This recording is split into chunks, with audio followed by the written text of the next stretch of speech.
Bonjour tout le monde. En effet, c'est bien de m'avoir googlé comme ça. Oui, je suis une fille de terrain. Moi, je ne suis pas tellement une fille de théorie, bien que j'aime fréquenter HEC avec Joanne, et je l'ai fréquenté pendant plusieurs années. Je vais vous parler du dernier redressement financier que j'ai fait. Bon, au Théâtre du Rideau Vert, on est plus une compagnie que je dirais hybride par rapport, parce que les subventions représentent 20 du budget. Le volet commercial, vendre des billets, est très, très important. Fait que quand un spectacle a un succès, ça fait une grande différence sur les résultats financiers. Ce n'est pas toujours le cas, bien entendu. Si on faisait que des spectacles à succès, tout le monde le ferait, mais on n'a pas de recette pour ça. Alors, quand je suis arrivée en poste au Théâtre du Rideau Vert, je ne me doutais pas dans quoi je m'embarquais. Je pensais que ça allait bien. Mme Filiatro était à la direction artistique. Ça rayonnait, Rideau Vert, il va y avoir plein de monde qui fréquentait. En tout cas, tu regardes ça de loin, puis tu dis, wow, ça a l'air à marcher. On m'appelle, on a besoin de quelqu'un. Je dis, ah oui, le Rideau Vert, ça m'intéresse, ça m'a toujours intéressé. J'ai connu les fondatrices.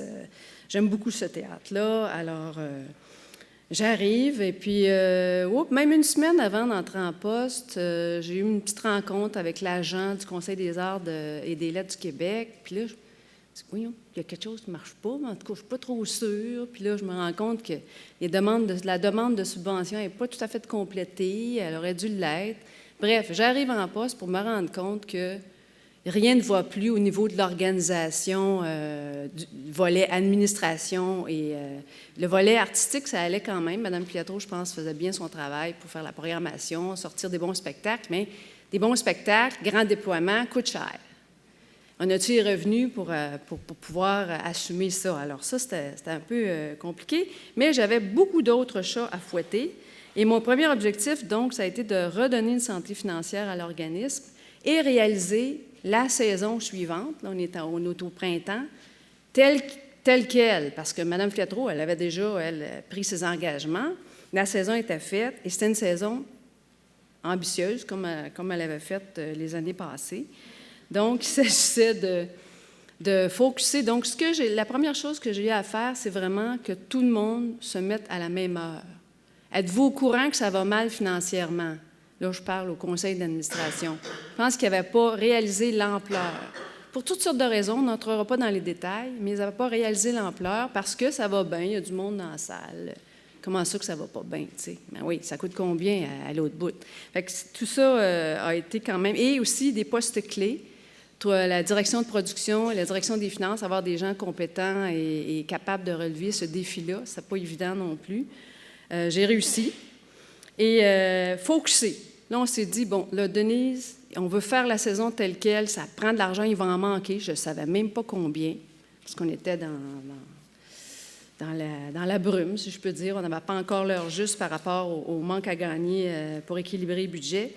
Et elle a relevé ses manches avec moi, puis on a fait le tour de la ville de Montréal pour trouver un commanditaire pour un violon sur le toit. C'est juif, ça, fait que le monde, ils ont de l'argent, on va alerter la communauté, on en a rencontré je ne sais pas combien. Ça n'a pas marché. Mais on avait un objectif commun, c'était de faire la saison telle qu'elle, puis on a focusé là-dessus, mobilisé tout le monde autour de ça. Et on a été chanceux, parce que cette saison-là, on a fait 90 d'assistance. Fait que ça nous a aidés. C'était pas fini encore de rétablir les finances, mais au moins, ça nous a permis de justifier premièrement notre raison d'être, parce que là, on est en train de se demander, bon, le Rideau Vert, là, ça fait longtemps qu'il existe, mais y a-t-il encore sa place dans le milieu? Et je pense qu'on a prouvé que oui, parce que quand le public est là, ça justifie ta mission. Et refocuser sur notre mission. Bien sûr, la mission du Rideau Vert, c'est de faire du théâtre de qualité, accessible à tous. Je pense que Mme Filiatro a toujours fait des bons choix. J'achève-tu, là, 15 secondes? C'est vrai que ça va vite, madame, vous avez raison.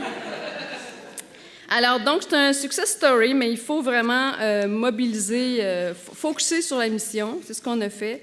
Bien entendu, je ne vous ai pas dit que la cerise sur le sundae, parce que moi, j'apprends que ça va mal. En juillet, je me fais annoncer des énormes coupures de subventions. Énormes. Là, j'ai fait comme, je suis arrivée trop tard. Mais on a réussi à pallier avec les fonds privés. Merci beaucoup.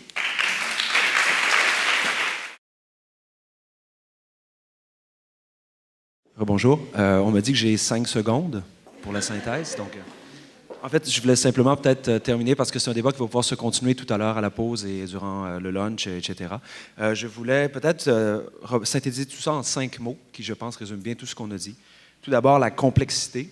Les organismes à vocation sociale évoluent dans un univers qui consiste à gérer des paradoxes. Pourquoi? Parce qu'on est dans une optique où il y a des parties prenantes qui ont des intérêts qui sont divers et qui, souvent, sont contradictoires. Deuxième point, la mission est au cœur de la logique ou de la réflexion du financement. Et pourquoi c'est important? Pour au moins 3 choses. Tout d'abord, faciliter les demandes, parce que plus on fait des demandes de financement qui sont en lien avec notre mission, plus ça peut être simple de les rédiger. Être en mesure aussi de faciliter l'engagement, parce que plus on travaille à des demandes de financement qui sont en lien avec notre mission, plus ils sont plus là, mais plus notre personnel va être engagé et motivé dans son travail. Je vais prendre ça. Et finalement, aussi faciliter l'opérationnel, parce qu'on va toujours être en lien avec l'argent qu'on va recevoir, va être en lien avec nos opérations de base. Troisième point, la pertinence. Tout financement, tout argent n'est pas bon à recevoir. Ça, c'est un point qu'il ne faut pas oublier. Et dans bien des cas, on dit que chaque dollar compte, mais chaque dollar a aussi un coût. Et il faut bien réfléchir sur le coût de ce dollar qui parfois coûte plus cher que le dollar qu'on obtient. La gouvernance, mon 4e point. La gouvernance, où est le CA dans tout ça? Si on est centré sur des demandes de financement, le CA est peut-être, demande de financement gouvernemental, le CA est peut-être un petit peu moins présent. Mais lorsqu'on va aller vers mon 5e mot, qui est la diversification, où on va chercher à aller réfléchir à toutes les formes possibles et, ultimement, s'en aller vers une logique de gestion de portefeuille de financement. Donc, il faut réfléchir dans une logique matricielle, puis se dire qu'est-ce qui est le plus qui peut nous rapporter le plus potentiellement d'argent, qui va nous coûter le plus de ressources, le plus de temps, comment on investit nos ressources à ces niveaux-là, plus éventuellement on est en mesure d'impliquer le CA à différents niveaux. Et chaque temps que le CA va passer à travailler pour le financement, c'est du temps aussi que les employés de terrain vont être en mesure d'utiliser autrement. Donc l'engagement du CA, on en parlait dans le premier débat d'ailleurs, comment on choisit, on sélectionne les membres de notre CA va nous aider beaucoup à faire avancer la cause du financement. Je termine ici.